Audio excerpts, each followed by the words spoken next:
Make the effort of considering Europe as a space power, which still needs to be demonstrated, but still you will see that we are not in a super good position in comparison to the ambition of other ones.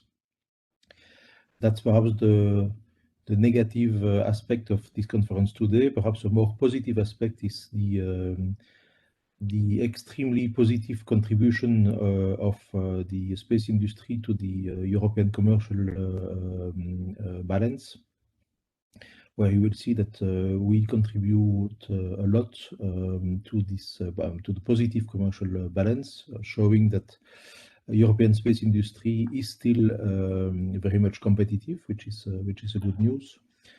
The other reason why I think it's important to spend some time on economic figures, it's also we are now nearly on a daily basis discovering new economic analysis, especially in the non-specialized press, where there is this growing tendency of confusing revenues with investment with turnover, and not knowing exactly where space begins and where the space sector ends. So this will be our contribution today to this reflection. And so I will give the floor to Pierre for the presentation of the results of this economic study. And of course, do not hesitate to interrupt Pierre to ask your question, but I will give the floor to Pierre immediately. So thank you very much. And I also take this opportunity to congratulate my team and Pierre in particular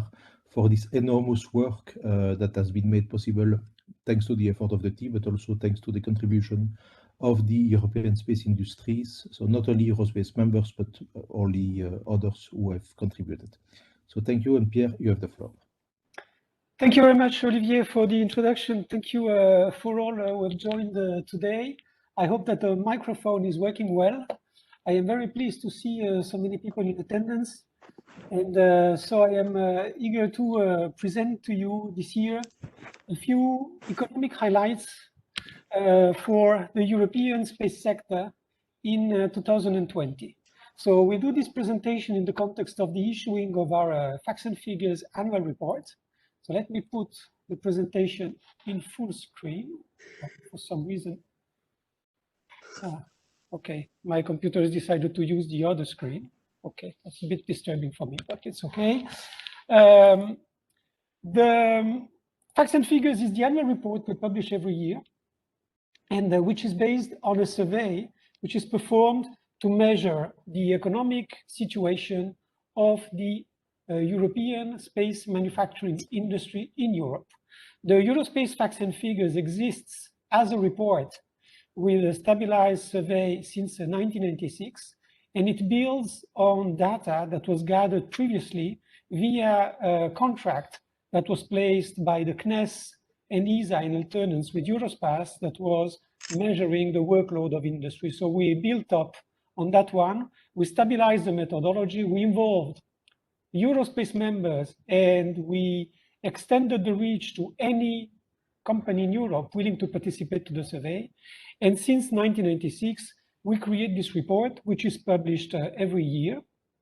It is distributed for free to European institutions, and it is provided also for free to the companies that actually support the survey. So it's a synergetic effort. The report exists because companies complete the survey, which has evolved in time. It is now a very complex and complete survey tracking the revenues of industry.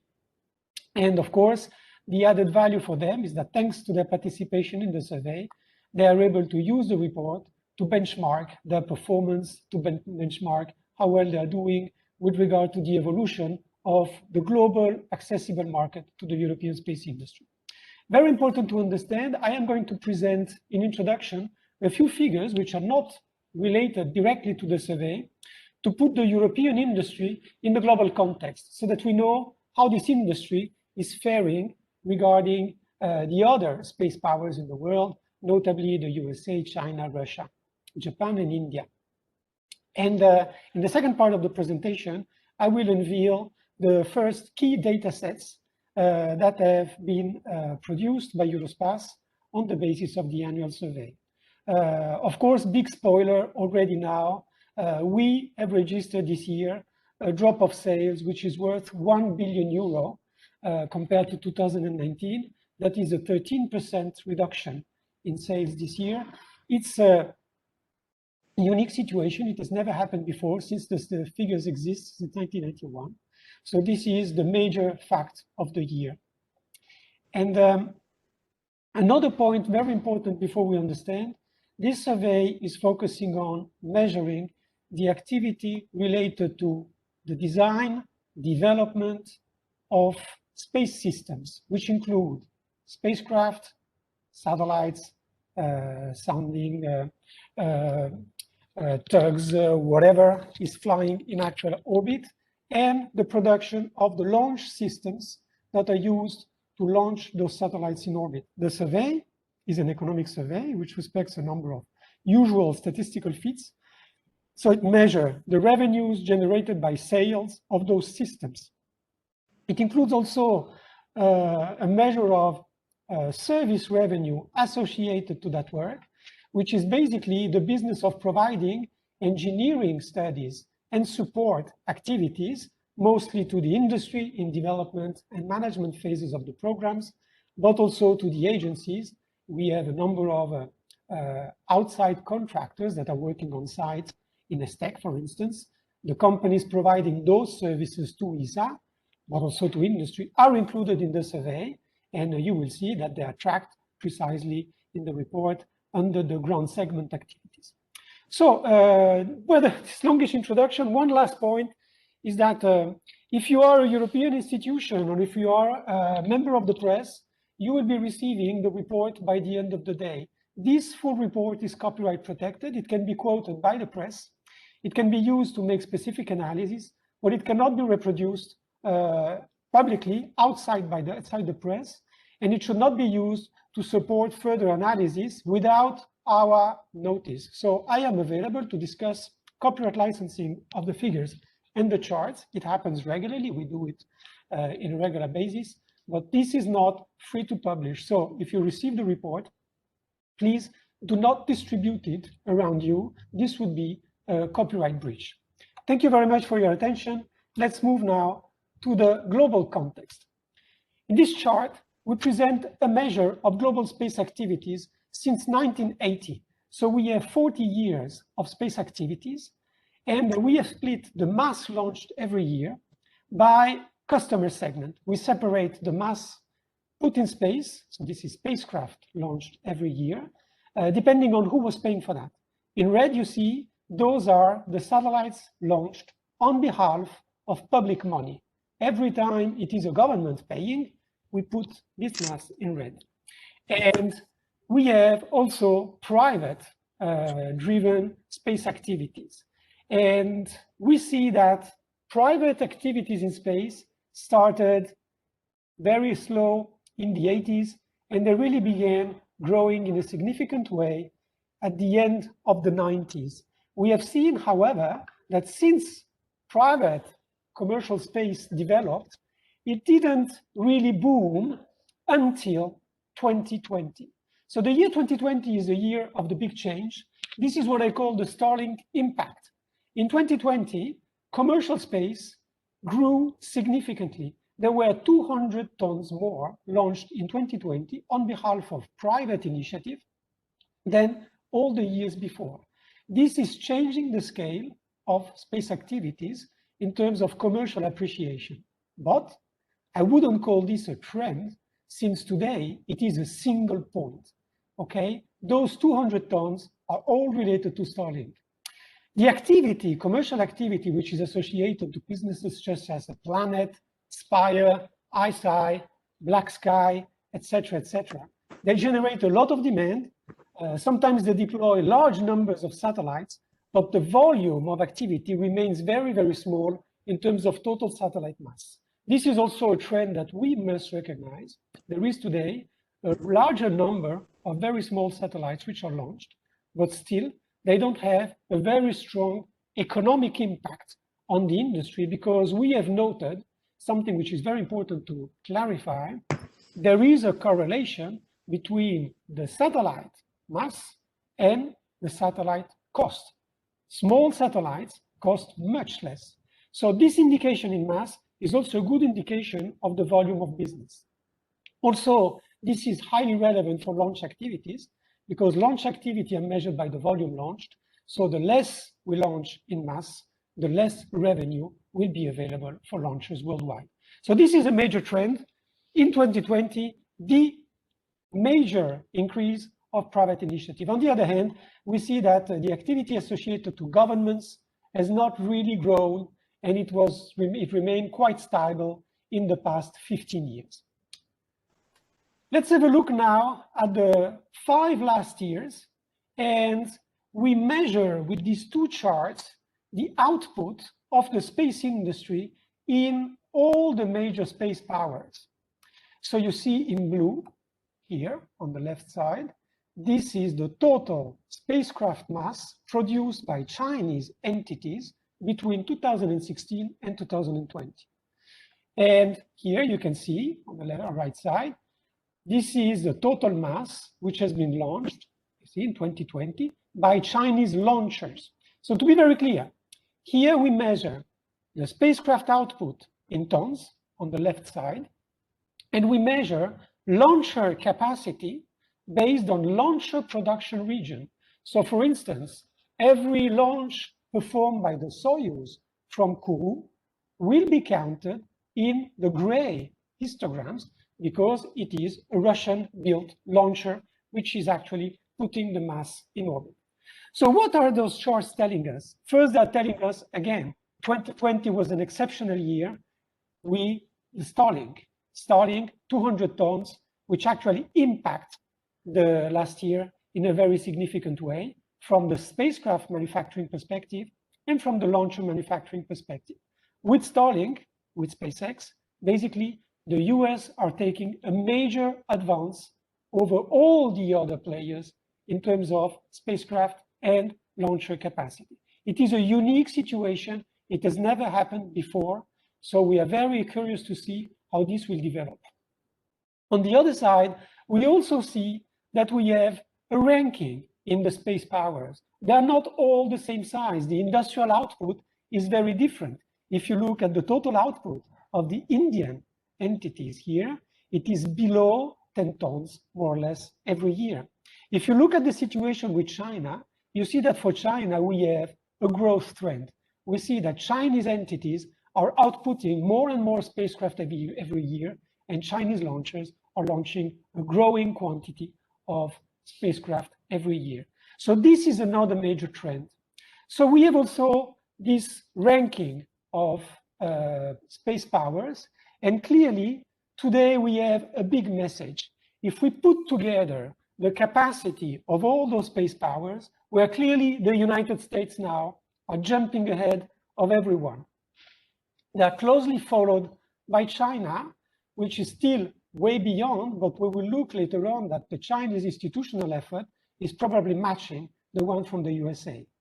Then we have Russia, which is still a major player in space, although it has a lower capacity and not a very good one in terms of spacecraft production. But Russian launchers remain very strong players in the market. And then we have contenders for the 4th place between Europe and Japan.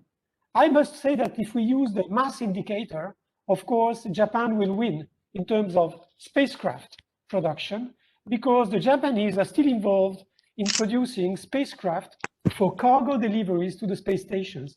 Those spacecraft are among the largest and most, the highest weight for spacecraft in the global space application domain. So clearly, every time there is an HTV which is launched, it has a big mass impact, more than 20 tons on the global statistics, while in Europe, when we launch one Galileo, it's only 700 kilograms. So the mass indicator, of course, depending on the application we consider, is not always a perfect indicator of output capacity and price. But still we see that Europe and Japan are way, way, way behind the capabilities which are available in Russia and in China, and of course, in the United States. And one of the main reasons for that is the difference in institutional programs. In this chart, we present for the years 2016 and 2020, the total mass of spacecraft produced on behalf of institutional programs. And on the right-hand side, the same mass distributed by launcher, which has been used to put them in orbit. Here you clearly see a very specific context. The Chinese space sector, the Russian space sector, the American space sector, they all benefit from an activity volume which is 5, 6, 7, 8 times bigger than the one for the European sector. So clearly we have a unique situation where we are competing with countries, with companies which are producing much larger volumes globally of activity on behalf of their government. Here, we don't see any impact of the commercial market. So clearly you see that this government investment creates unique opportunities to develop and invest for the Russian, the Chinese, and the US industry. And this is a reality which is measured on spacecraft production and which is also flowing down on the launcher approach. The additional problem we have in Europe, if you look here, is that when European institutions are buying launchers, well, they don't always buy European launchers in orange.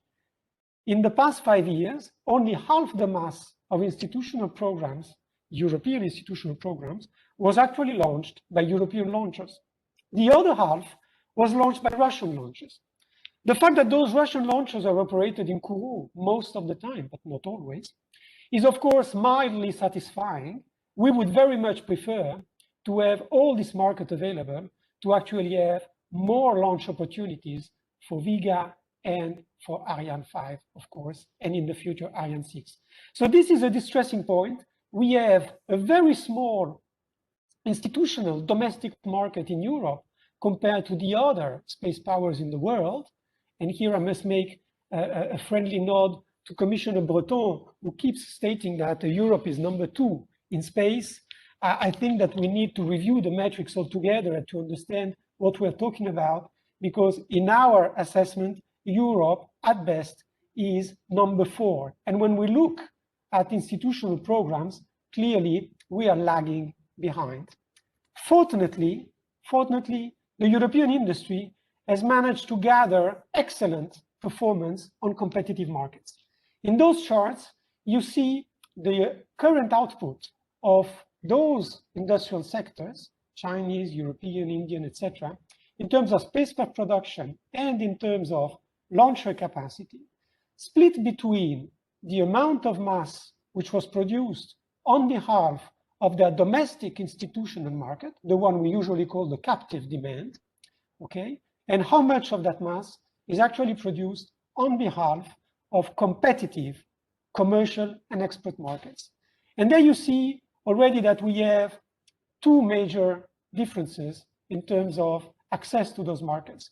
We see that the Russians, the Chinese, the Japanese, the Indians, basically they have an industry which is almost living off exclusively from its domestic institutional market. On the other hand, the USA and Europe are also contenders for the commercial activity, the one that was shown in blue at the beginning of the presentation in the global access.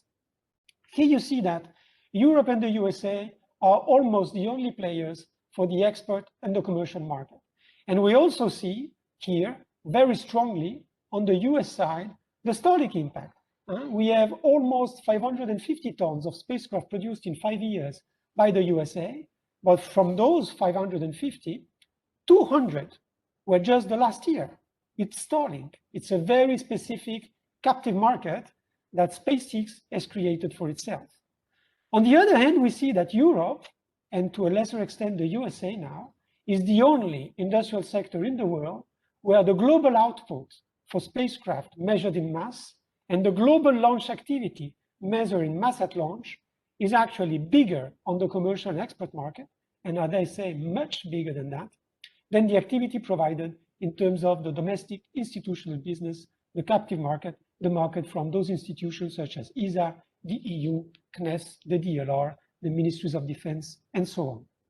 But be aware of another major point, which is not actually evident from this kind of presentation, is that the actual value of satellites on the commercial market is much, much, much lower than the value of satellites on the institutional market.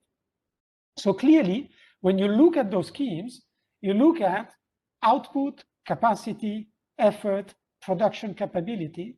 You shouldn't translate that in revenues, because in revenues, and we will see that when we look at the Eurospace figures, you will see, for instance, that for Europe, the amounts generated by the domestic market is actually more or less the double than the one generated on the commercial market.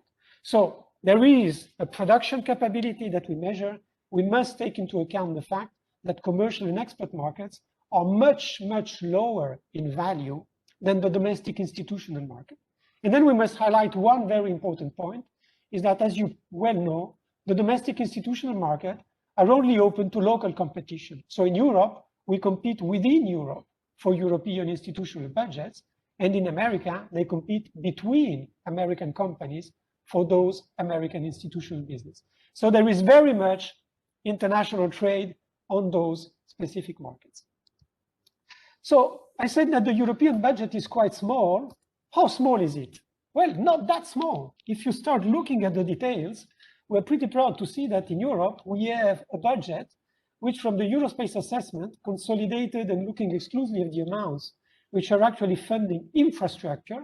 So for instance, we don't count here the parts which is available from the union perspective to develop market activities for Galileo and Copernicus, for instance, but this is not a very big amount. But the total budget in Europe for space infrastructure, production, development is in the order of 10 billion euro, actually in growth from the previous year. We split this budget from 2 points of view. On one hand, we look at who is actually funding those amounts, and we see that basically we have two major dynamics in Europe. We have national space budgets, which are used to fund the ESA mandatory and optional programs, and which are also used to develop and fund local markets, local institutional programs in the civil and military domains. So this is the national space budgets. Those are budgets which are decided at national level to be flagged towards space programs, and then there are channels towards ESA and national programs. And then we have the EU. For the EU, the dynamic is different because the EU is leveraging a budget from its member states, which is actually based on GDP and VAT. So it's a budget which is generated without having a budget allocation in mind. And then there is a dynamic process within the European Union to allocate the budget to all the union policies, which include a large amount, which is then flagged towards space programs, which represented 1.7 billion in 2020. So those are the two main dynamics for budget leverage. There is the European Union with its own political context, which is able to generate budget for space programs. This, we know that we have the multi-annual financial framework, which is paid for that. And then we have the national space budget dynamic. And then we need to look how this budget is actually managed, because this is a very typical European complexity. We have two main budget sources, but actually when you look at the national space budgets here, we have indeed 22 different sources. And those are actually versed into mostly ESA. The European Space Agency is managing, from a contractual and technical point of view, 60% of the total European space budget. It is using the money provided by the member states for the mandatory and the optional programs. It is, of course, also funded by the European Union through the delegation agreements for the implementation of the Galileo and Copernicus programs, and then growingly also for some areas of Horizon 2020, and then in the future for other activities. This is managed by the framework agreement between ESA and the EU. Then we have the budget, which is managed by national entities to pursue they are civil programs. This represents more or less 23% of the total, okay, 2.3 billion. Then we have the budget managed at national level to pursue military programs. And when we look at those national programs, which represent altogether almost 4 billion euro in 2020, actually we see that these are only relevant to very few countries in Europe.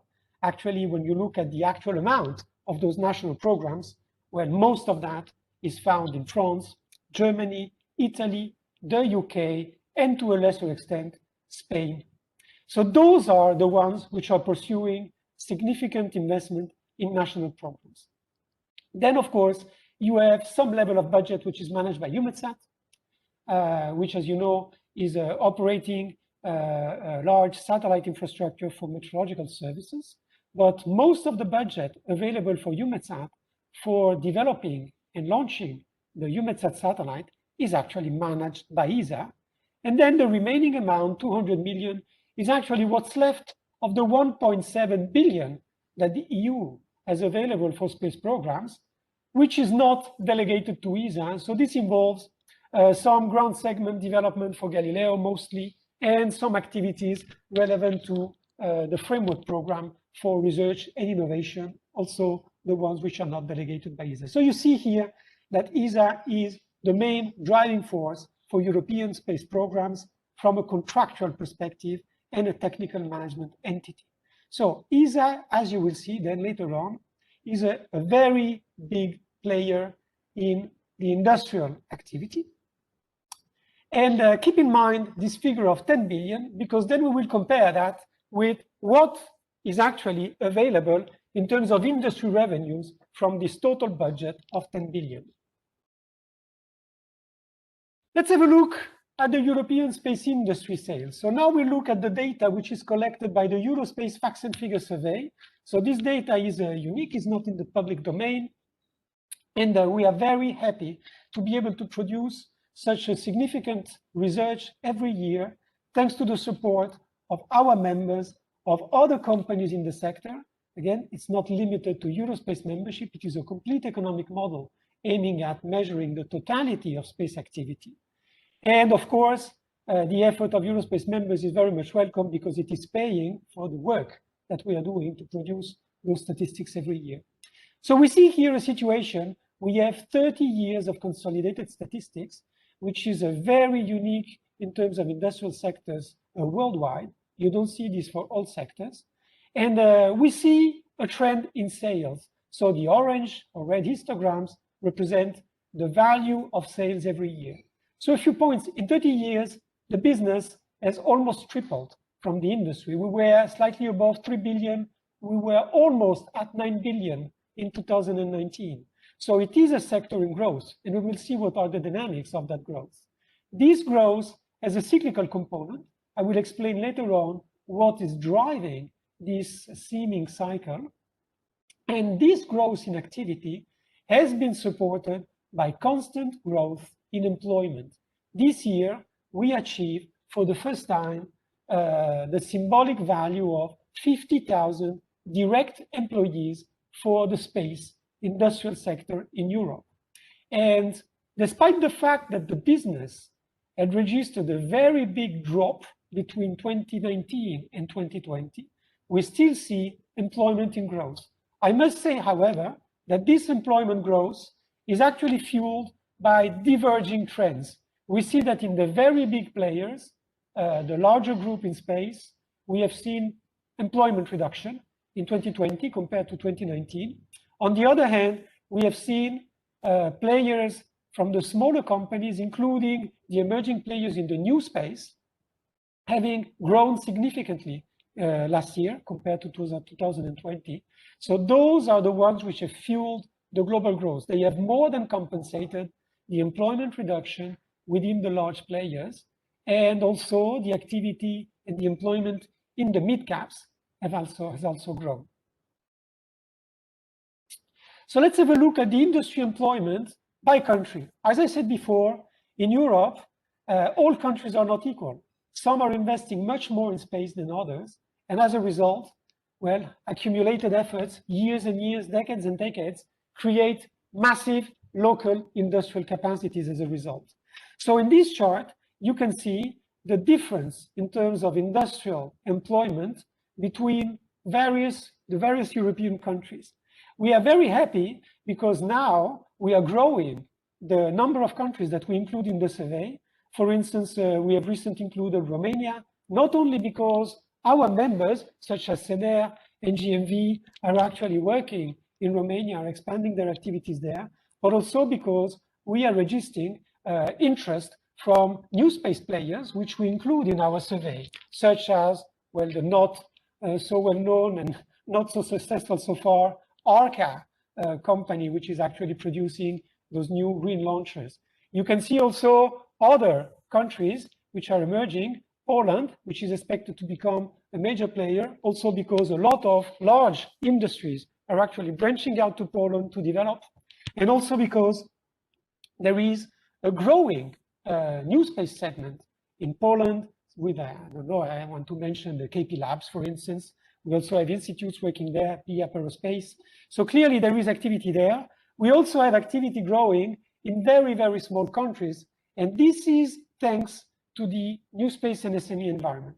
On the other hand, when you start looking at the charts, you will see that clearly the main drivers for employment are provided by larger companies, not SMEs.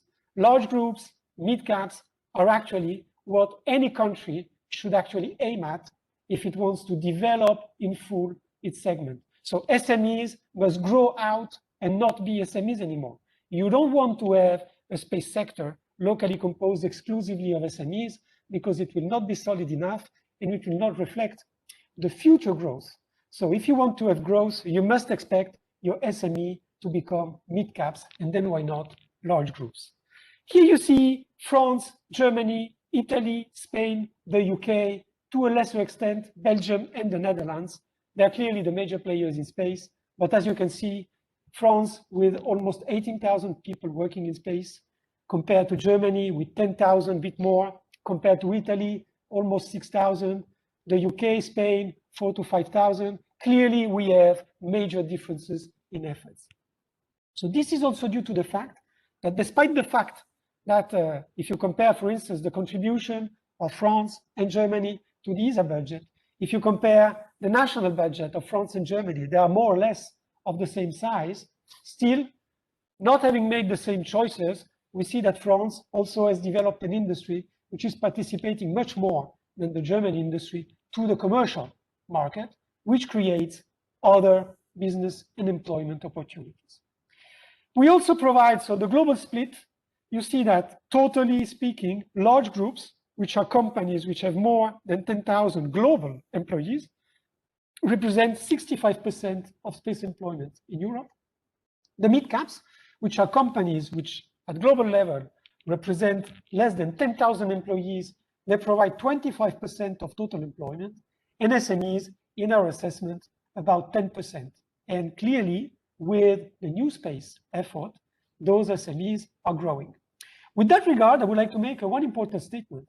SME is not only a small company, it's also a small company which has small capital. As soon as those new space SMEs manage to leverage capital, which creates a balance asset value, which is in excess of 43 million, it's not an SME anymore. So this is very important to keep in mind because we are seeing a growing wave of equity in the new space environment, which means that a lot of SMEs last year are not SMEs anymore this year. Not because they have more than 250 employees, some are in the order of 100, but because, like ASD-Eurospace, for instance, they have equity in excess of 43 million. So it's important to keep in mind also with regard to the SME policy and how it works. Everybody thinks that the SME policy is actually addressing small companies that actually need help. Well, no, it's addressing small companies with small capital that may actually need help. And if you look at the situation in places like Austria, Austria doesn't have a very significant SME population, but all the space units in Austria are actually quite small companies. So you see, this is very important because sometimes as an economist and observer of the space industry, I have the impression that the SME policies are actually put in place without a very strong understanding of what is actually expected from those policies outcome, and without even a very strong understanding of what is the reality of the SME environment in the space sector in Europe. So I invite people to actually have a closer look at those. We publish in the report the full list of companies, and you will see how many SMEs you have in your country. You will be able to check. It's a 500 company list that we publish in the report. So let's have a look now at the business trends over 30 years for the two main segmentations we provide in the survey. In the survey, we are able to separate revenues according to the type of system which is produced. This is what you see on the left side. And according to the main customers, this is what you see on the right side. And regarding the systems, we have 5 meta categories, actually 4 plus 1 for unknown and unclassified activities. The biggest revenue point and the one which has generated more growth in industry in the past 30 years is what we define as satellite application systems. So what are satellite applications in our definition? Basically, they include every system which is produced with a telecommunication mission, with an Earth observation mission, including Earth science, we're not limited to operational ones, including meteorology, and all activities relevant to position, navigation, and timing. So the CLS Argos payloads, but also, of course, also the EGNOS activities, and of course, in Europe, the major Galileo program, all are falling in that category.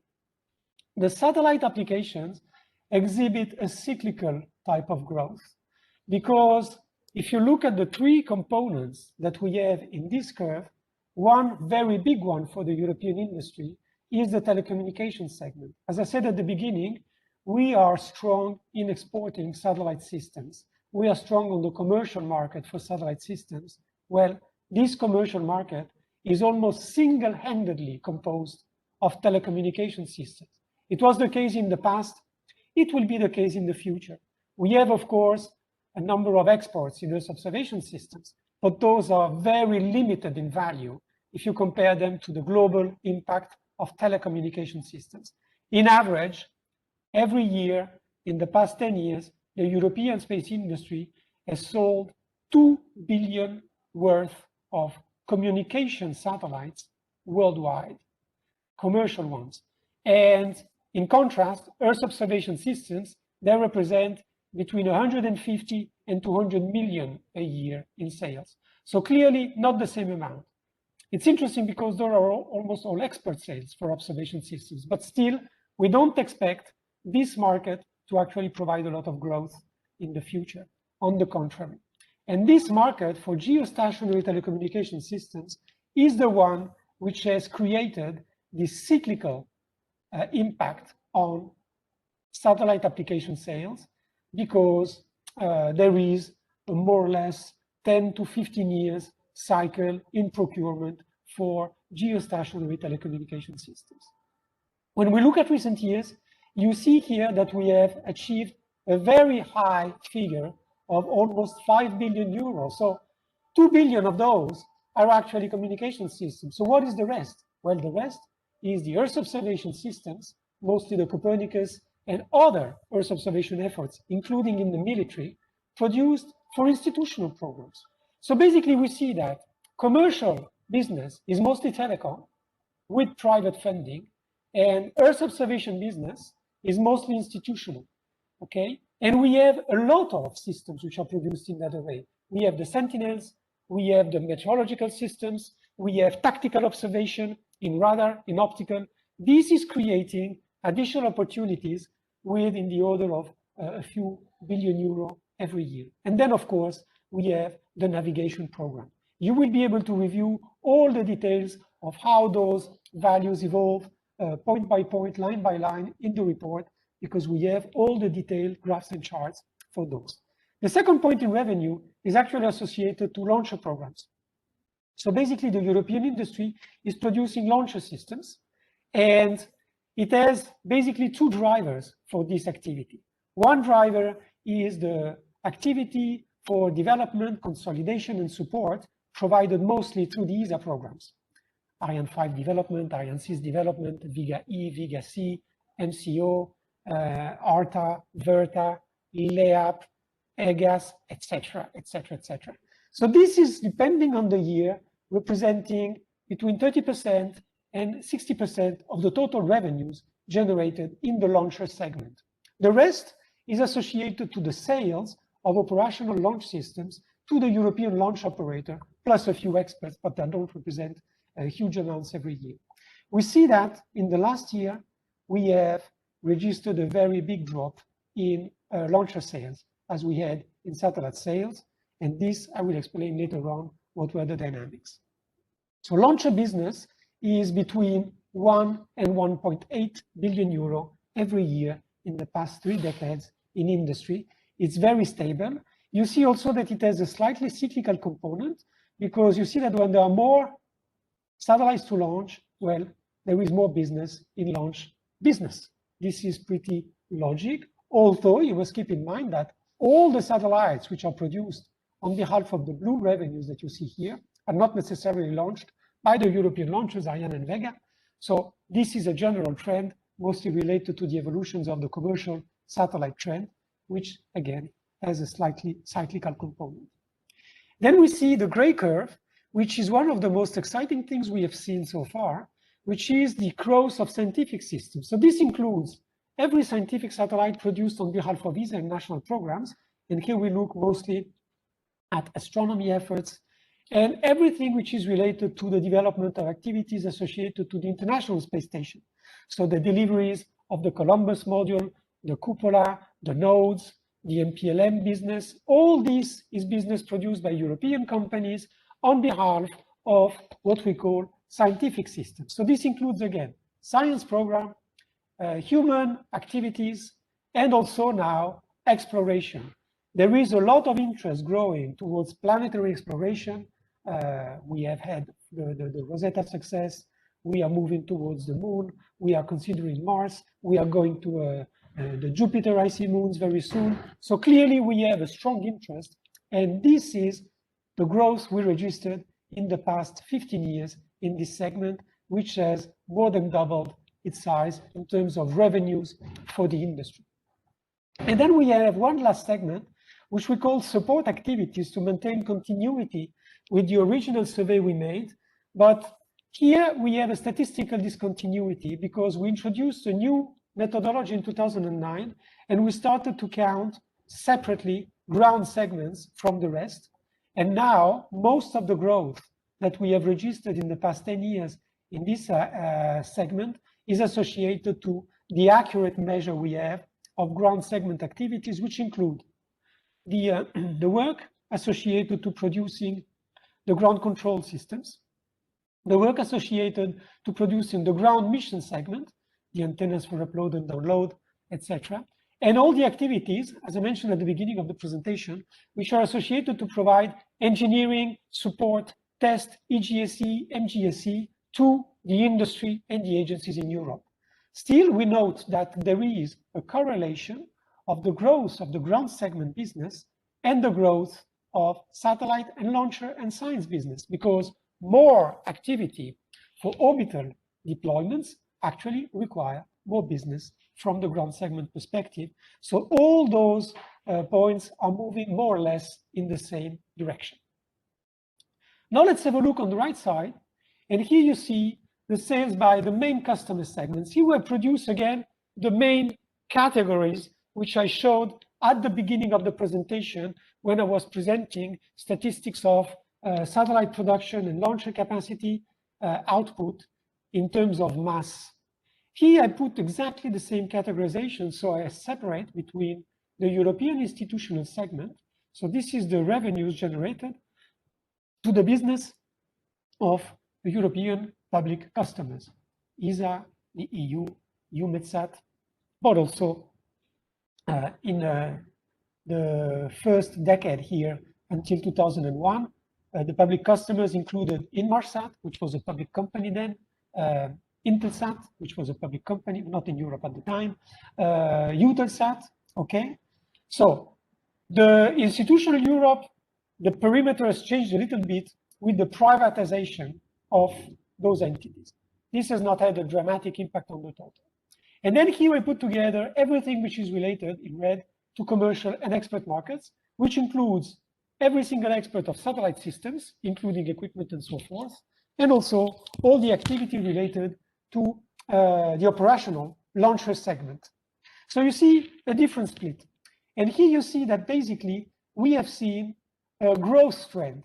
In the early 1991 to 2002, there was the big growth of the geo-commercial segment, which created a situation in 2001, 2002, where actually the revenues associated to the commercial programs were higher than the ones associated to the institutional programs. So a very unique situation, which hasn't repeated so far, also because we have seen at the end of 2007, 2008, a major growth in European institutional programs. We have seen a situation where indeed the effort, the conjunct efforts of EUMETSAT and the Union to actually roll out new systems and approaches have actually given more revenues and more work to the European space industry. So when we see the trend growing here since 2009 all the way to 2019, most of that trend has been actually fueled by the growth of those institutional programs in Europe, mostly navigation and Earth observation programs. So you see, regretfully, that both segments are actually showing a major drop in 2020. This is clearly one major impact of the COVID health situation.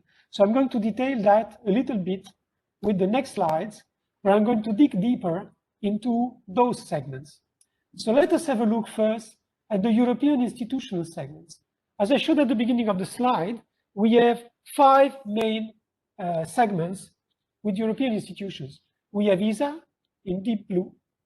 So ESA has been single-handedly providing business opportunities to the European industry, and it has been the major space customer in Europe for a while now.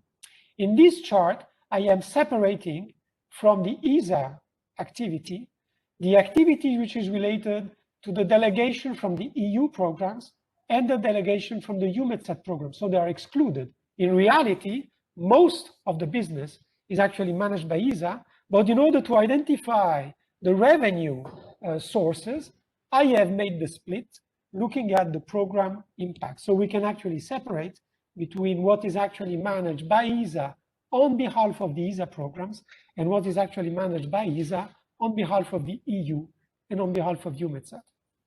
So ESA, with more than 2.5 billion euro of revenues in industry in the past 5 years, is a major customer for the industry by far.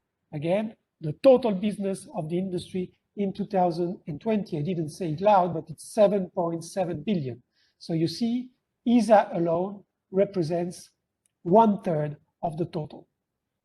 Then we have, in 2020, the second customer segment is composed of the sum of national programs in yellow.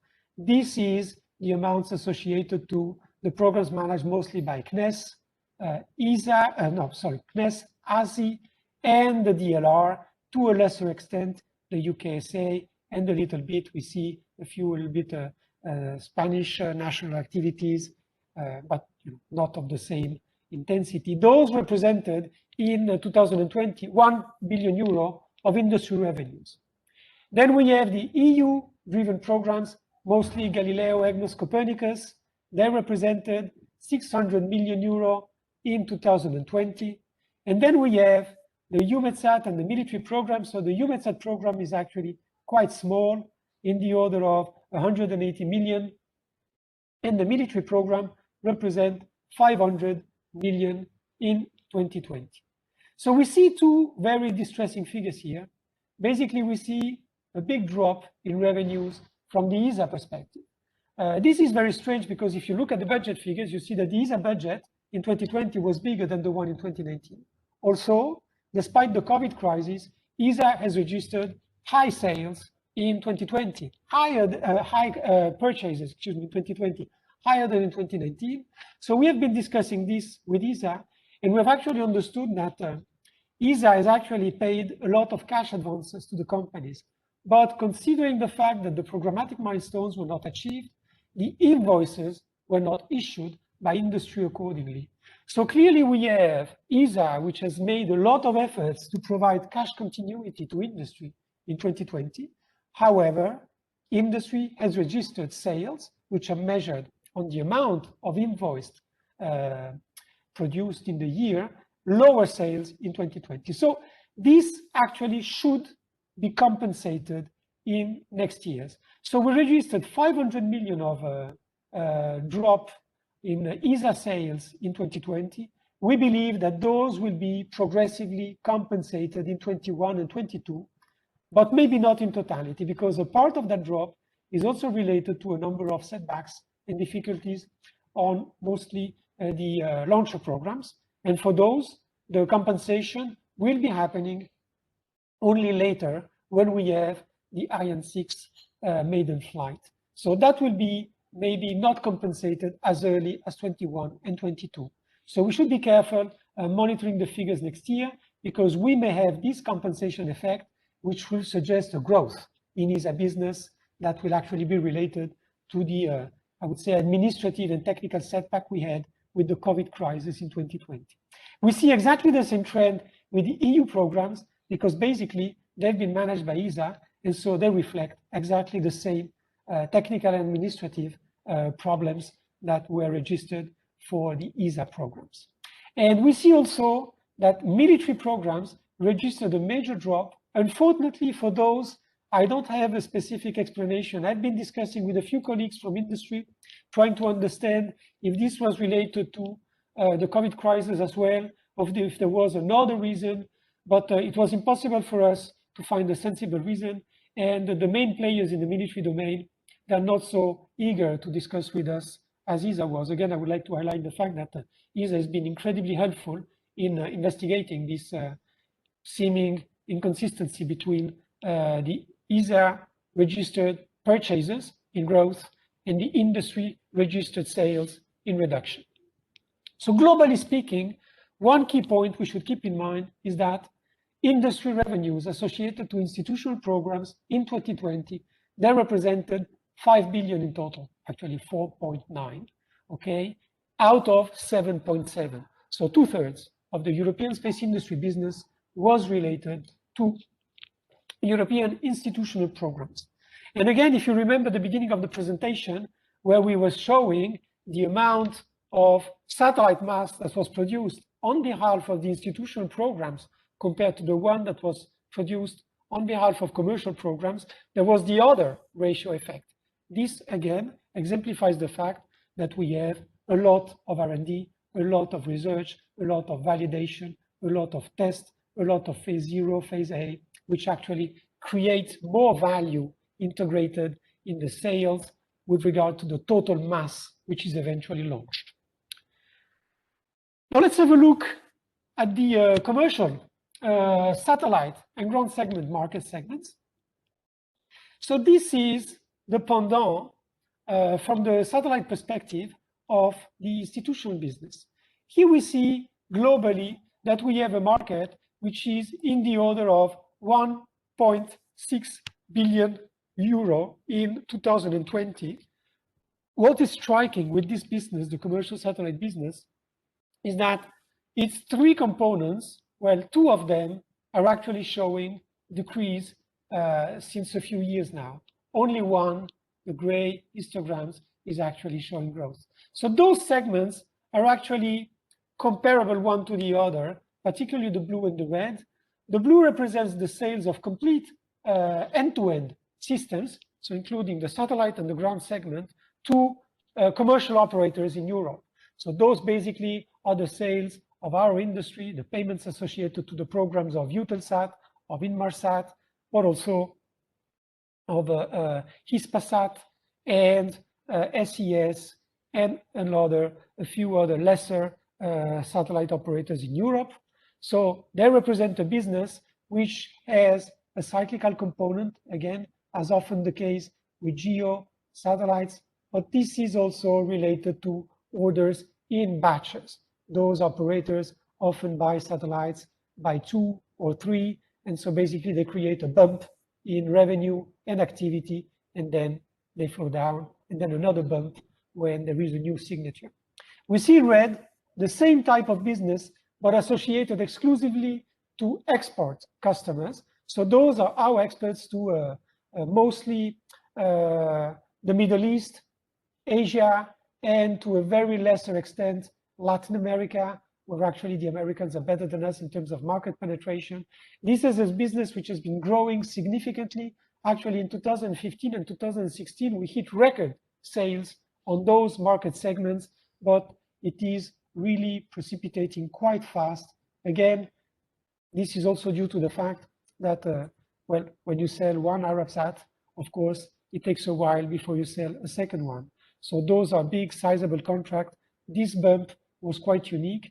Our friends in the industry have told us that, however, they're not too worried, and that in the end, they still have signed a lot of contracts in 2020.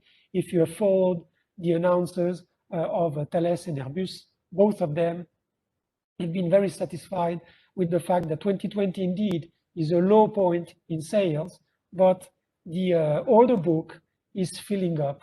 So we are considering the possibility to have a take-up in that business in the coming years.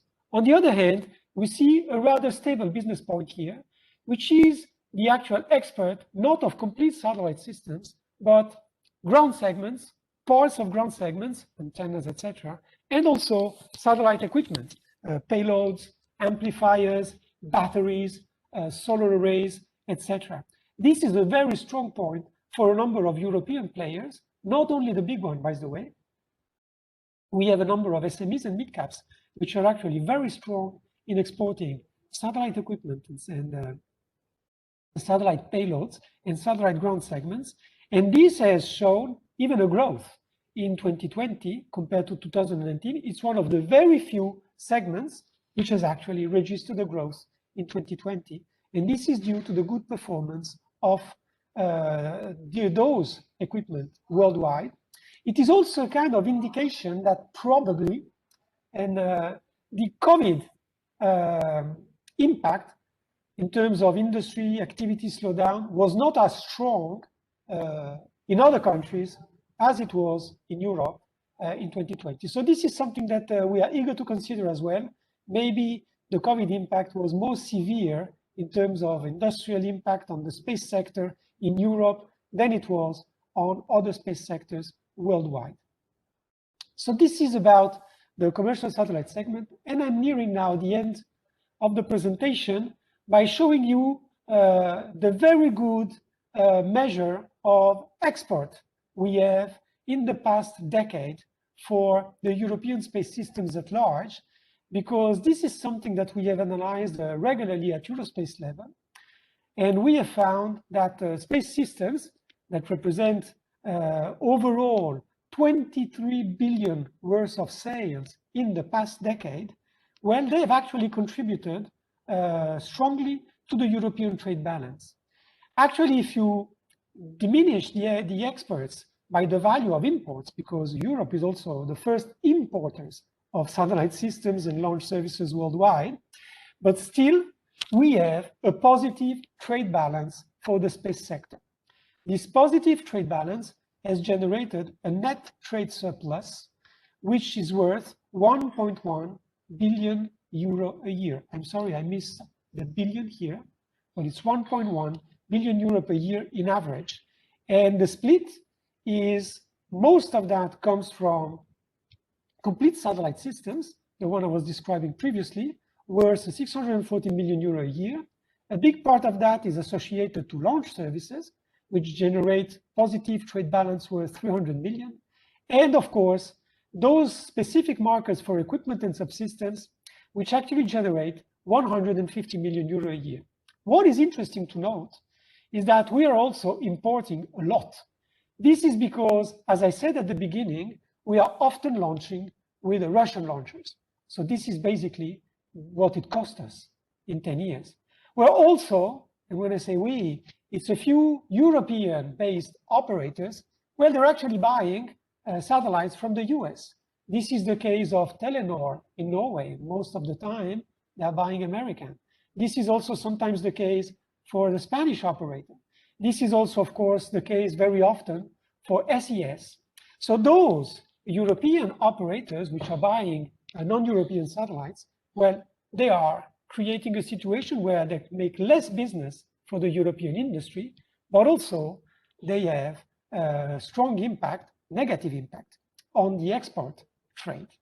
And then we have the business of equipment. As I told you before, this is a strong market for the industry, which is exporting quite significantly payloads and satellite equipment, as I said, such as batteries, propulsion systems, tanks, and so on. But we're also importing a lot. And one of the particularities of those imports is that they're related to technological dependence. The reason why we are buying so much equipment and subsystem, it is because we don't have those in Europe with the same level of price and performance. So we are creating a dependent situation, which is costing us, in average, 300 million every year. So basically, we need also to improve our efforts towards reducing those imports. And the best way of doing that is actually creating more efficient R&D and more use of the developments we have in Europe for the European programs. So it's very important to keep an eye on that, because this is a very strategic segment in terms of experts. It is one which is extremely stable. And this is also where the ITA regulation is actually helping us to some extent, because the main areas where we are also able to export is because the Americans cannot. But if we want to step up our trade, we need to get rid of the ITA limitation. So this is something also we need to keep in mind at this point.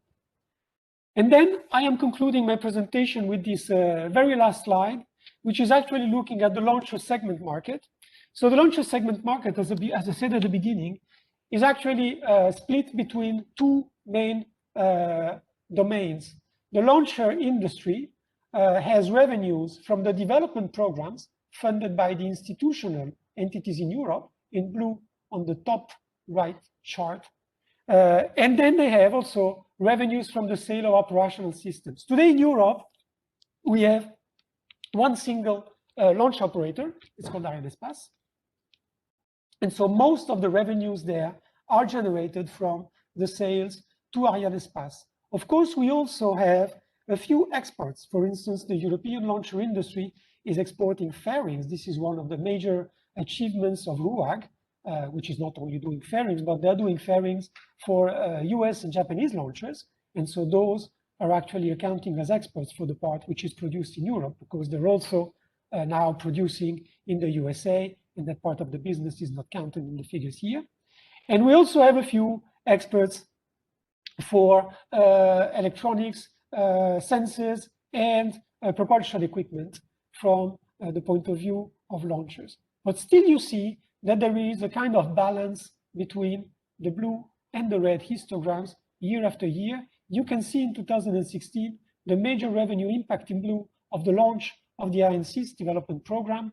And then we see the moving revenues from those development programs. And you see the sharp drop between 2019 and 2020 of the blue histogram, the one on the European institutional programs.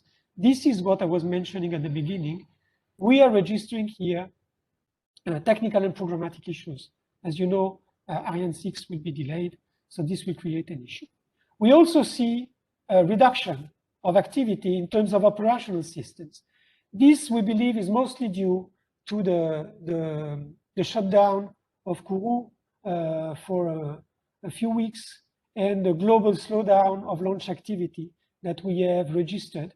And so it associates to lower revenues in terms of launcher production. We also know that there was a launch failure from Vega. This has not directly affected these figures, but you know the time it took to actually put Vega back to the launch pad will be influencing the figures next year from that perspective. So those are the revenues from the industry, which is actually building the launcher. But of course, we need to see what is actually the use which is made of that launcher. This is what is shown in the chart below. It is showing you the total mass launched by Ariane and Vega. This is a very good assessment of the capacity offered by those launchers. And it is split, again, by European institutional customers in blue and other customers, which are basically commercial and export customers. And then you see one of the unique features of the Ariane system, including Ariane and Vega, which is that most of its activity is driven by the commercial market.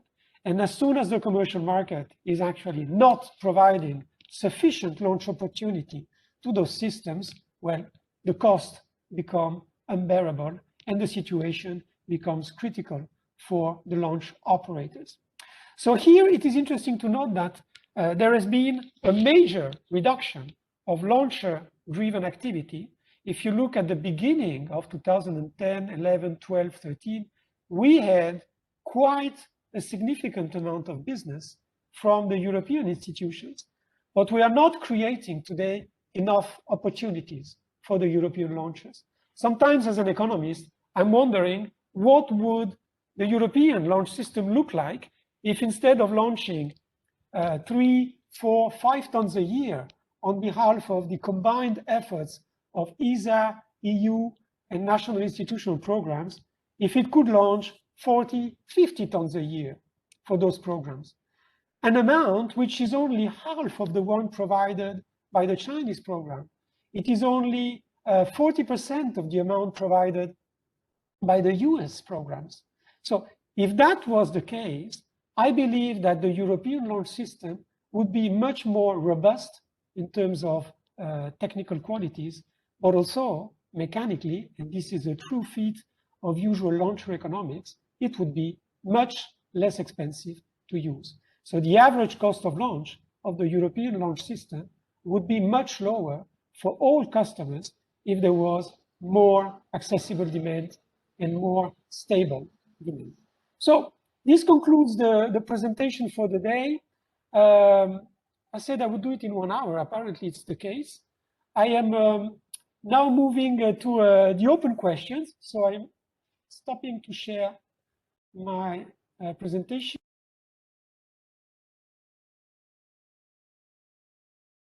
Yeah.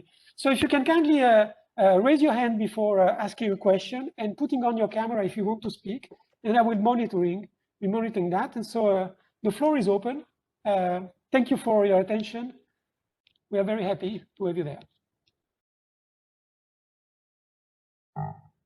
So there is one question. Please, Pascal. We cannot hear you. Yes, we can. Thank you very much. Can you hear me? I do. And can you see me? I do. Thank you. Okay, it's great. Hear me is the most important thing. Pascal Hansens for Agence Europe. A very simple question to begin. Did you already present these figures to Mr. Breton? And did he explain to you maybe why he always say that Europe is a second power in space?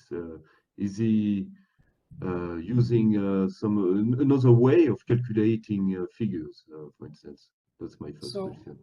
Yeah. I will answer politically speaking, no and no. I have not the chance to speak with Mr. Breton myself. I have answered a number of his tweets by showing those slides, the one actually on institutional programs, but there was no reaction from Mr. Breton or his cabinet. But I think it's important to keep the metrics consistent.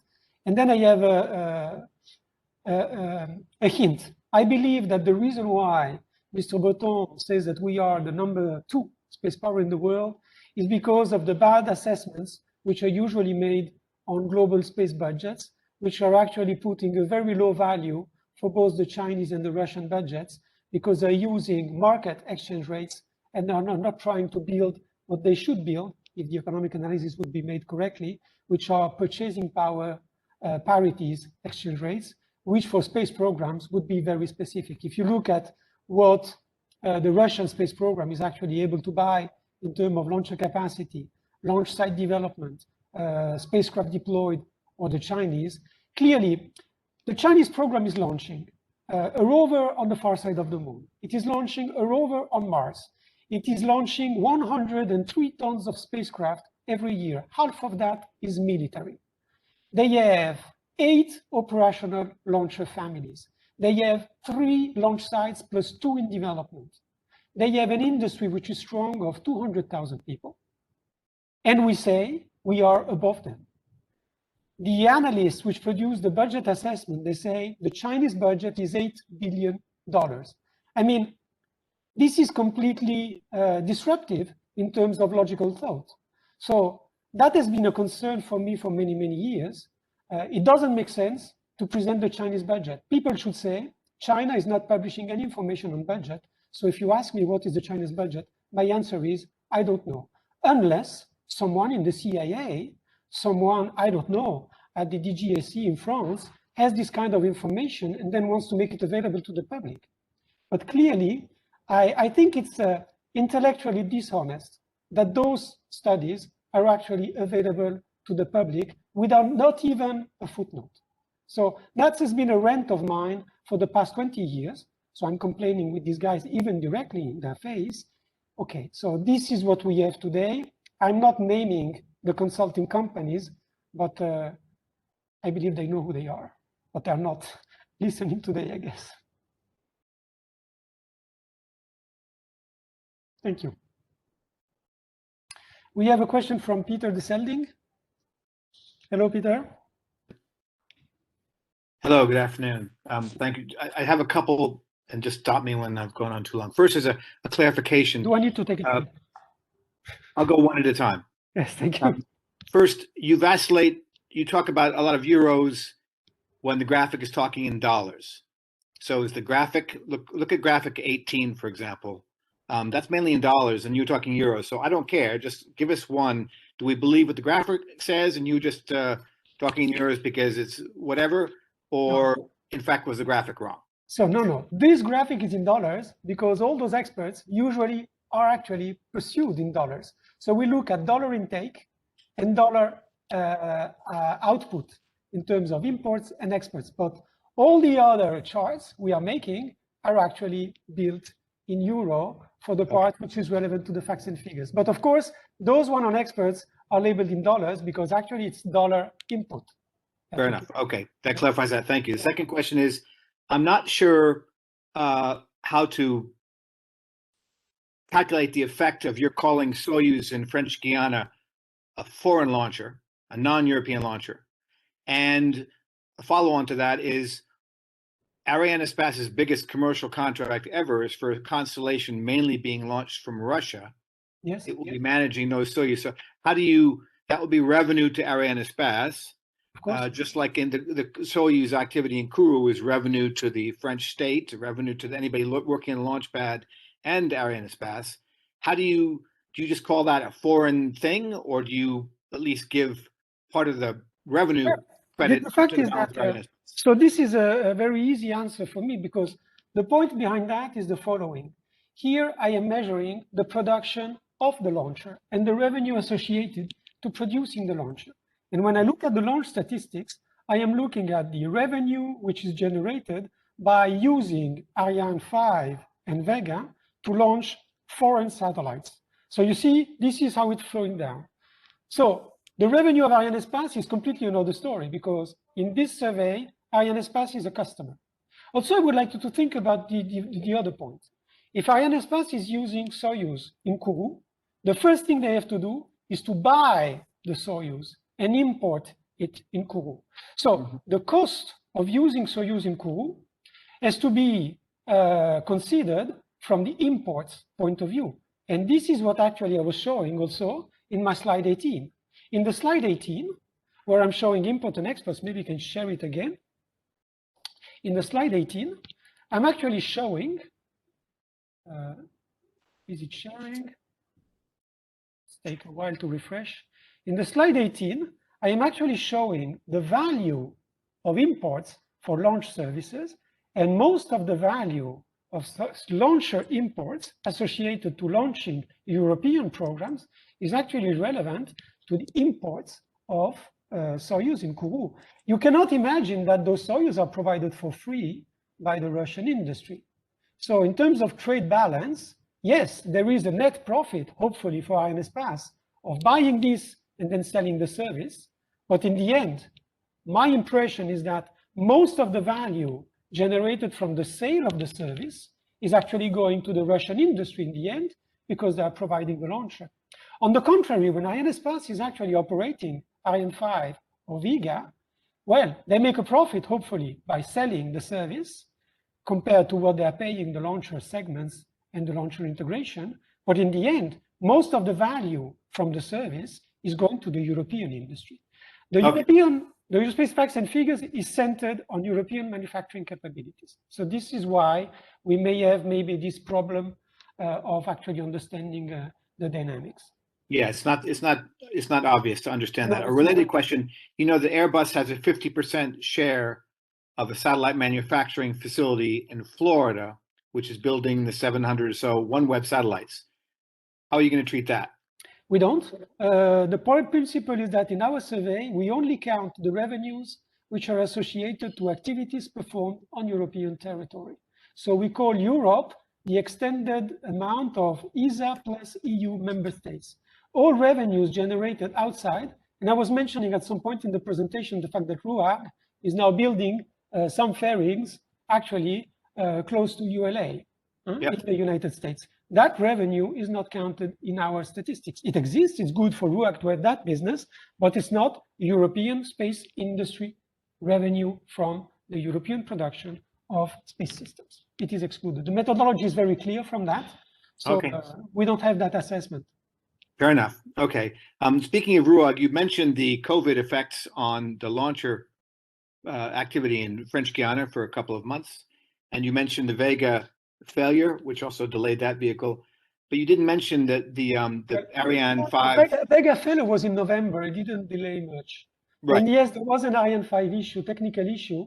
But again, from my talks with the people in Ariane, this is not what has actually disrupted the activity in Kourou. The Kourou shutdown was a major reason why there was this big slowdown of activity. Also, if you have looked at the details, you've seen when they made the Vega campaign, the time it took for the people just to become operational on site due to the quarantine, etc. So this Ariane problem, which actually I didn't mention, but was not as striking as the VV17. Yes, it indeed, but it didn't have an impact on our figures this far. Okay, I mean, it's Ariane 5 was on the ground for 11 months because of this problem.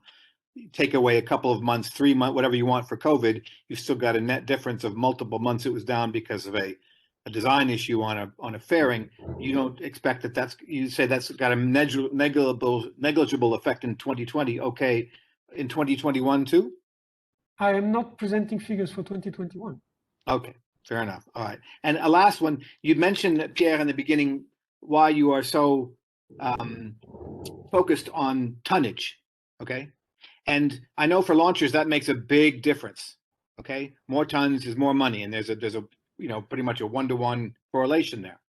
But for satellites, the trend in satellites has been you get more performance per kilogram now than you did 10 years ago. So the value of that satellite is, at least in some way, not at all affected by its being a lighter satellite. Electric propulsion, other technologies, microtechnology, microelectronics advances have made it so that a 5-ton satellite today is no more powerful in what it can do for the customer than a 3-ton satellite today. Fair, that's true. It is indeed true. The fact is that if you want to make international comparisons, tons is everything you have. The point you are raising is, do we have major differences in the technology we're rolling out? So we have looked at that closely. We see that the technology rolled out by the US DoD satellites, of course, is top of the class. But now we are considering that there is no major gap between the technology that the Chinese, the Europeans, the Japanese are actually using. So indeed, using those tonnage indicators, at least they provide a sensible measure, more sensible than actually making those bad translation of non-existing budget information in dollars. But it is dissatisfying. I wish I could do better. Actually, we do better. I'm not showing everything in the facts and figures, but we have an economic model which we are perfecting a little bit every year, so that we try to actually use technical intensity of satellites, looking at what was the country of production, what was the type of application, what was the global satellite size, and what was the customer. So we are not putting the same value for a satellite which is sold to the Argentina Ministry of Defense as the same technical intensity that you are supposed to find in a satellite which will be sold to the US DoD. So we use a number of factors. This is something we're not going live with yet, but we are perfecting this. And indeed, this creates some differences in assessment. Also, as I mentioned, human flights, you have those very big, heavy capsules, but the technological intensity is completely different than what you would see in actually software-defined radio, high throughput satellite, etc. So clearly we acknowledge this. On the other hand, I am challenging one statement, which I see many, many times on Twitter. The performance of satellites has not improved by a factor 10 in the last few years. It has not improved by a factor 100 in the last few years. This is not true. And when you look, for instance, at the performance that Planet is achieving with the Doves, indeed it's good. It is exciting. They have 300 now in orbit, but clearly the technical intensity, the technological quality of those satellites actually does not compare to what you get today with Pléiades, Pléiades Neo, and the such, or even what you can get with ICEYE, which is SAR, of course, so it's different. But clearly we have different models there. But at some point, if you have a very small satellite, it will have a small value. I don't see a 1 kilo satellite costing $100 million. So in the end, the mass indicator is not so bad to get a good feeling of the business. Again, I'm not saying it's perfect, far from it, but it's not bad. Actually, it's, if you still start segmenting, and you look at special segment, small satellites in telecom, small satellites in etc., it makes a lot of sense, and it unveils many, many things that the global space economy figures are not telling you. Okay, I would only add that in Russia particularly, and this is maybe why you and Mr. Breton have a bit of an argument. Breton saying Europe is number 2, that's a stretch. I think we can agree. But Russia, until fairly recently, was launching 2 satellites for every 15 years, when a European satellite or a US satellite or a Japanese satellite would last that 15 years. So they're launching more tonnage for no more quality. Yes, but on the other hand, what I note as well is that the launch capacity of Russia is absolutely immense compared to the European one. So we definitely are much better than that. And then that Thales Alenia Space is making for years now all the payloads for the Express program, the Horizont, and the RSCC. So clearly we have an advantage in terms of technology and quality over Russia when you look at spacecraft. Of course, they have old-fashioned launchers, but the capacity which they are able to roll out is still pretty much ahead of what we have. So you see, it's very difficult to have one single indicator, but clearly, I think it's not okay to say we are number 2. Okay, we may be number 3 just because we are better than Russians at building satellites, but that can be debated a lot. Fair enough. Okay, thanks. You're welcome.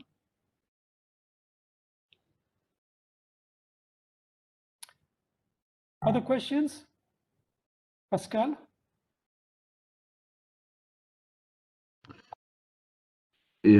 Yes, a question regarding, you mentioned the constellation potential, so to say.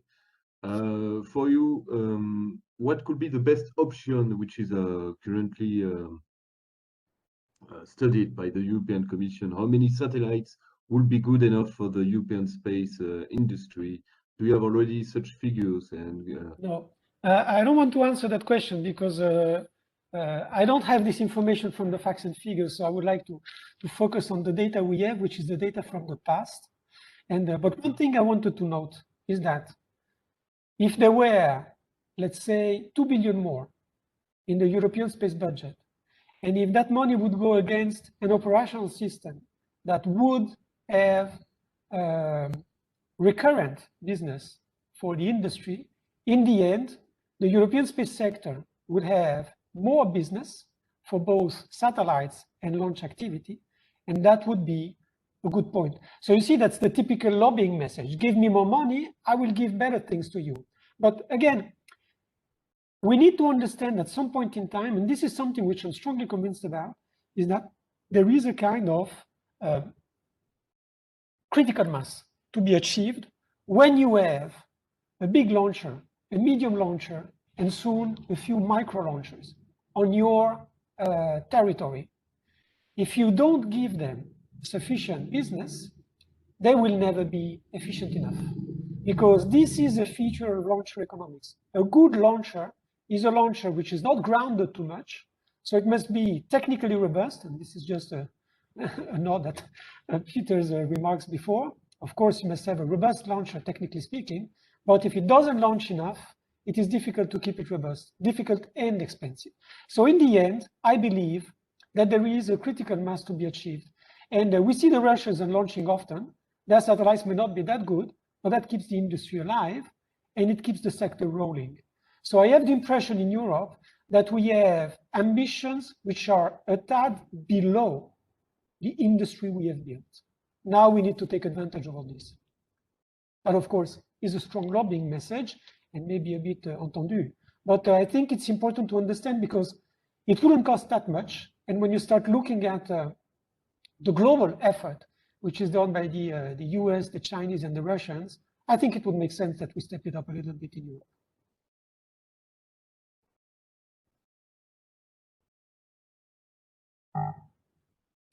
There's a hand raised, but I don't see who. Please introduce yourself. It's DigiDefis. Mr. Defis C. Yeah, sorry, I'm Christophe Morin from Hello, DigiDefis.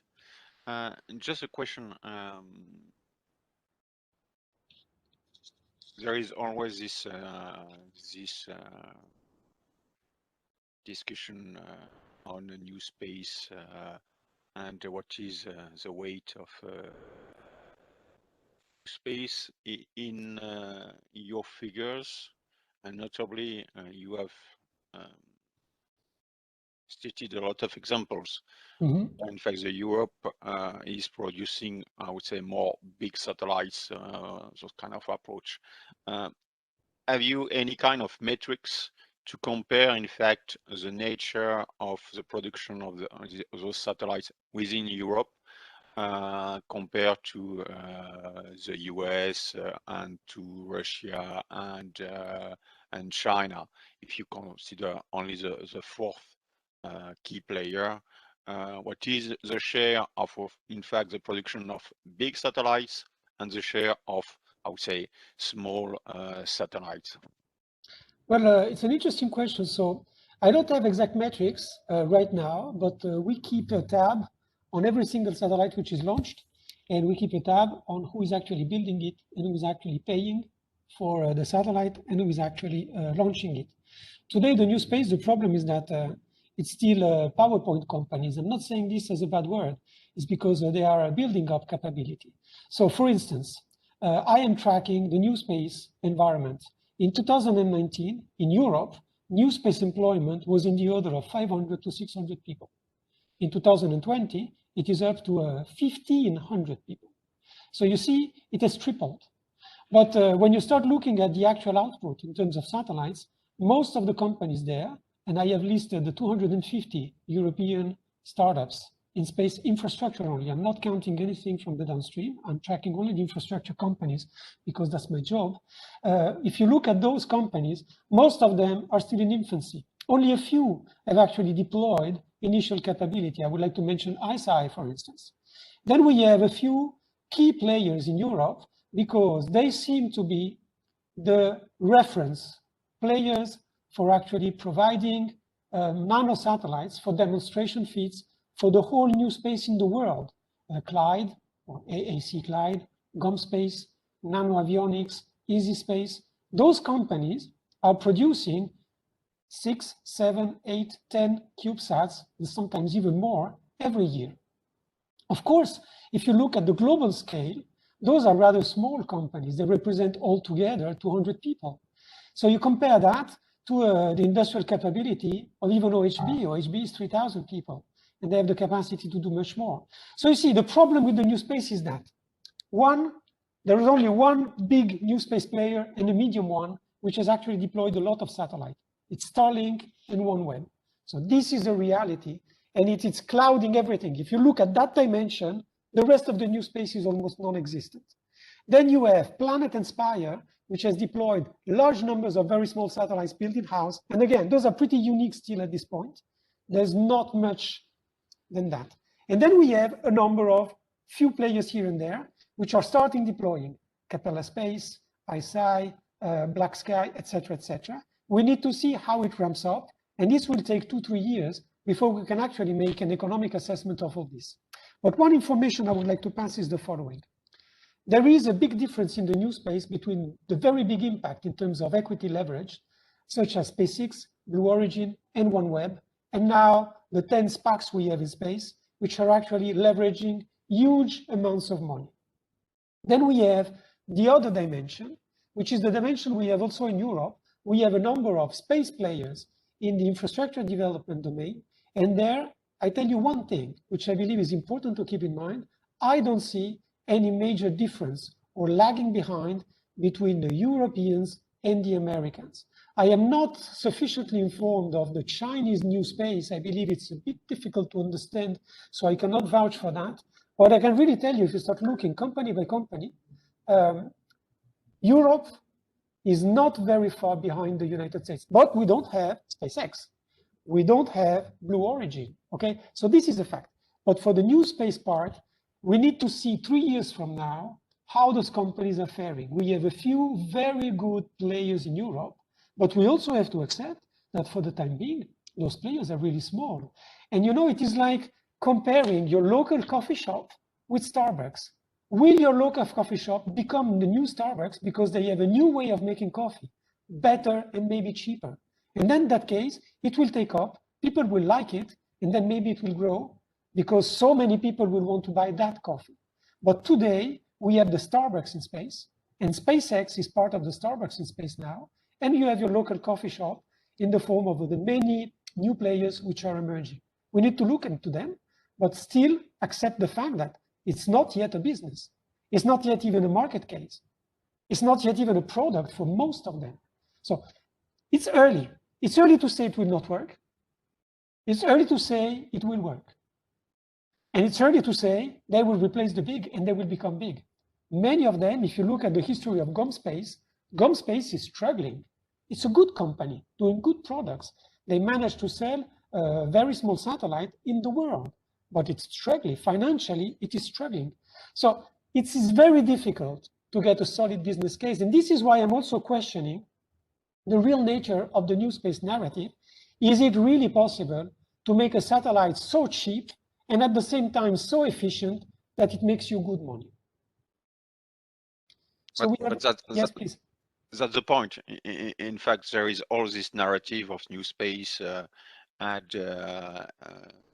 today I'm missing, in fact, some figures to demonstrate, in fact, this new trend, and that's why I'm asking you if you have already some metrics just to assess the impact of the new space approach and how it will develop. Well, we have 3 figures today that we can make. I don't have them available now, but I could count the satellites launched on behalf of the new space players so far in the past 3 or 4 years, removing the SpaceX planet effect. So that could be something that can be done, but I can tell you it's l'épaisseur du trait, as we say in France. It will be very small. We also do track the new space companies and the equity they manage to leverage, and those are metrics that we have available at Eurospace. But also, they were made available by the recent SP report number 76, I guess, with the new space in Europe. Those are good figures. Globally, they're telling you that last year, the new space companies in Europe raised 500 million, okay? And then we have something which I am tracking, which is the evolution in employment in those new space companies. And I'm telling you today that you have a vivid, thriving environment of more or less 250 companies with more or less 1,500 employees Europe-wide. So you see that's small company sizes. Thanks. You're welcome. I see that we have other questions. Olivier, you are showing me, what's the order for the question? I'm sorry, I cannot see my WhatsApp now. Yes, Pierre, we have in order, we have a question from Thomas Malinauskas, and then from Michal Spieczovic from the GDF. Okay, please, welcome. Good afternoon, Pierre and everyone. Thank you very much for this very interesting presentation, really fantastic presentation, very, very good content. I just would like to go back a little bit more to institutional aspects and institutional European space industry. So recently, European Commission established this EUSPA, European Commission Space Agency, as I call it.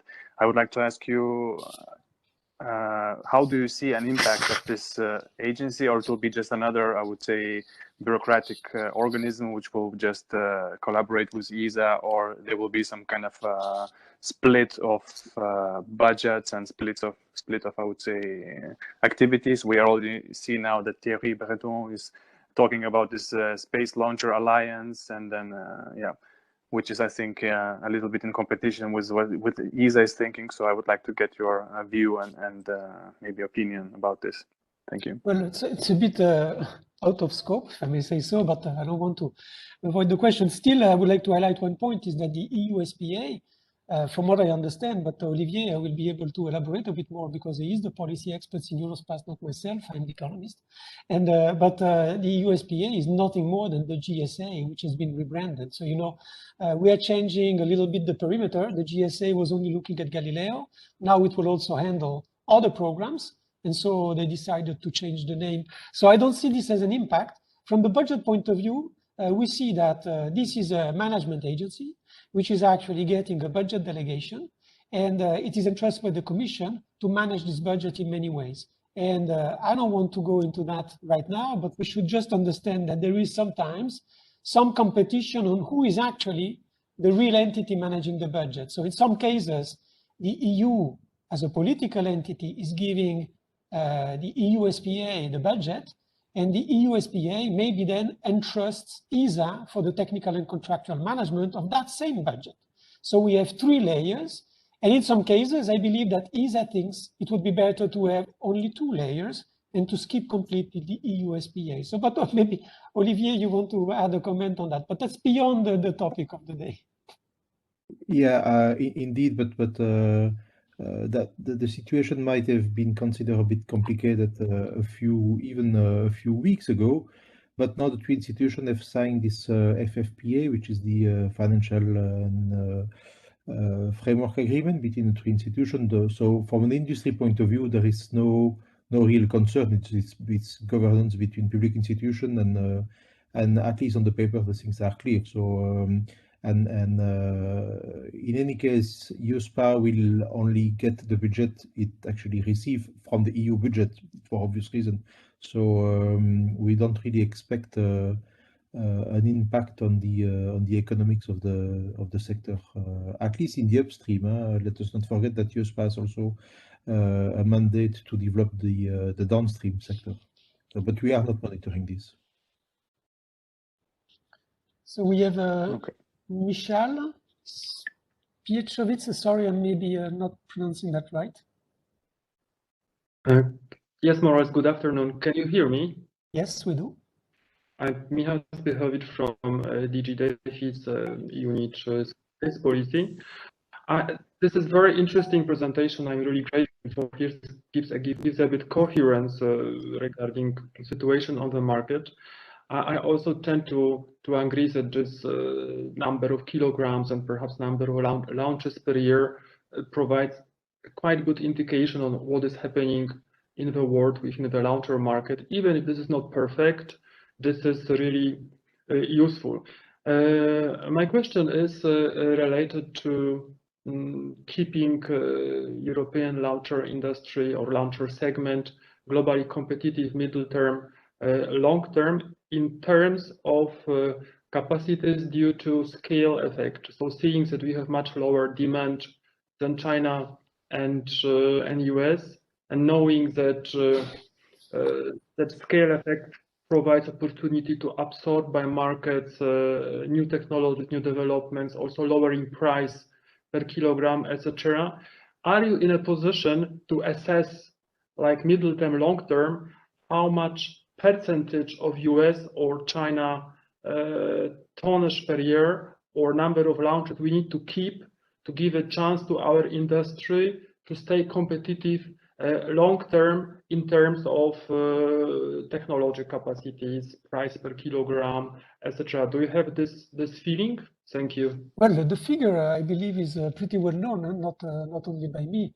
We know that if we want to have a viable economic and technical system in Europe, which includes Ariane 6 and Vega, and maybe a few micro launchers, but then again, those are not playing the same game, so it's very different to assess. But if we had 8 Ariane 6 launchers a year, and if we had 4 to 5 Vega launchers per year, I believe that the system would be globally sustainable. The launch price that would be presented to institutions and commercial customers as well would be manageable. How much of that we would need to capture from the USA? Well, we perfectly know that we don't launch NASA stuff unless we have a barter agreement, such as the James Webb Telescope. But we don't launch NASA. We don't launch DoD. We don't launch anything that the Chinese institutions are building. So what's left for us? The commercial business. The fact is that now the commercial business is shifting. The commercial business was the geo-commercial. And there were between 15 and 25 satellites to be launched a year. Peter recently said, and very rightfully enough, those satellites are getting smaller. So the usual big GEO was maybe 4 tons. Now the average GEO, thanks to electric propulsion, etc., is in the order of 2.5. So clearly, the very large launchers are not as efficient as they used to be. So we need to see what is the long-term economic model. Do we still want to have a business which is actually targeting GTO launch for those types of satellites? And do we believe that this is the stable business that will provide us the recurrent activity which will be required to justify and cover the fixed cost of launch? Because what people don't understand, I believe, is that in the launch approach, there is a big amount of fixed cost. You have all the workforce, you have all the investment at the launch site, and you have all the facilities in the industry. And at some point in time, they cost you every year. Your salary you pay every year, depending on the number of flights. No, you have 6,000 people, you pay 6,000 people. If you do 8 launches, you pay 6,000 people. If you do 2 launches, you pay 6,000. So salaries are a fixed cost. And then you have a lot of infrastructure cost. The launcher is very capital intensive. So your situation is that the marginal cost of launch is not very big usually. What is costly is the amortization every year of the workforce and the fixed assets. So if you can actually get the amount of fixed assets that you need to amortize over the year, and you can cover it, and you say, okay, with the 4 first launches, maybe I'm covering my fixed assets. Then with 3 additional launches, I'm paying my workforce. Then you know that all launches after that, you are making a profit. If you are sure to cover your costs with maybe your 6 first launches, your fixed cost, then with every other additional launches, you have a good EBIT. If you have a good EBIT, you can actually cover the recurring cost of launch and make sure that in the end, every single launch is at a consistent average price. Today, in Europe, we are trying to fight with institutions to cover those fixed costs. And this is where we have a difficult dialogue, because the fixed costs are very high if you put them in context of 2 to 3 launches a year, which is the best case we can see from the institutional demand. If we were putting those fixed costs in the context of 6 launch activities a year, then there wouldn't even be a political problem. This is why it is so difficult to get this going, because at some point in time, people say, rightfully enough, this launcher is too expensive. And my answer, as an economist expert in the field, is that it's not too expensive. It's just not enough used. It's like having a bus if you're traveling with only 2 people in it. In the end, your use costs are big. Parking it is a mess. Putting it on the highway is a mess. It has a high consumption. It doesn't have good aerodynamics. If you have only 2 people to carry, maybe you don't need the bus. But today, the European program environment requires a large launcher, such as the one we are designing for Ariane 6, and a medium launcher like Vega. That's because we have the Copernicus, we have the Galileos, we have the Athena Fidus, we have the Satcom BV, we have this kind of program. So we want to have the possibility to be independent, to launch all those programs. So we need those two. We cannot do less than that. So how do we make sure that they don't cost too much? And again, it's sad to say that the obvious answer is use them more and the average cost would be less. The total cost would be the same. So I think there is some kind of a mind shift which is required at some point. Instead of fighting to make the launcher less expensive by all means, by asking industry to go to cost reduction, 2%, 3% here, etc. Let's make the innovation that makes the launcher robust, flexible, and able to absorb every new demand that comes. And this is what happens when the launcher is reusable. You can actually address additional demand like this because the launcher is ready because it is reusable. That's point one. And the point two is increase the volume of guaranteed demand. And this is not just, the usual lobbying rant that give more money to the industry. If you start looking, and it takes a few hours to understand the dynamics of launcher economics, looking at capital expenditures, looking at fixed costs, looking at amortization and depreciation, it becomes obvious. And even an expendable launcher can be cheap if it is launching enough. Let's recall that in 2001, 2002, Ariane 4 and Ariane 5 were used at the same time in Kourou. Arianespace was making the best profit it ever made because it was providing launch opportunities in huge quantities. So you see, we need to keep this in mind. Volume is the first solution if you want to address cost issues, more than anything else. Do we have other questions? David Pratt from Agoria? Yes, thank you, Pierre. David Pratt from Agoria, the ASD department. Thanks a lot for the excellent presentation and the explanations you already gave. We're talking a lot now about the competitiveness or the lack of competitiveness of the European launchers. That's quite an urgent issue, I think, to tackle.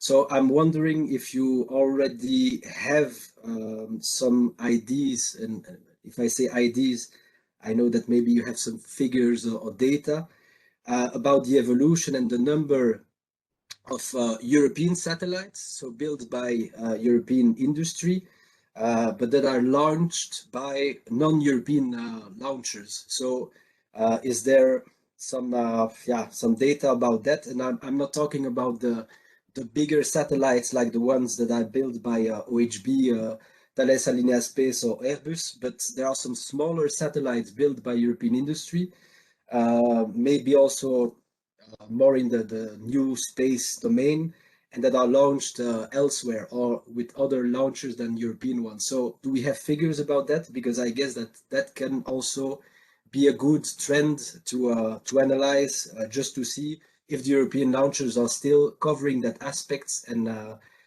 eventually capable of capturing these markets. Thank you. Yes, thank you. I don't have this information right now to share with you, but at the beginning of August, I'm ready to make a call with you if you're there, or later on to go in, because we have those figures in our database. I would like to recall one thing.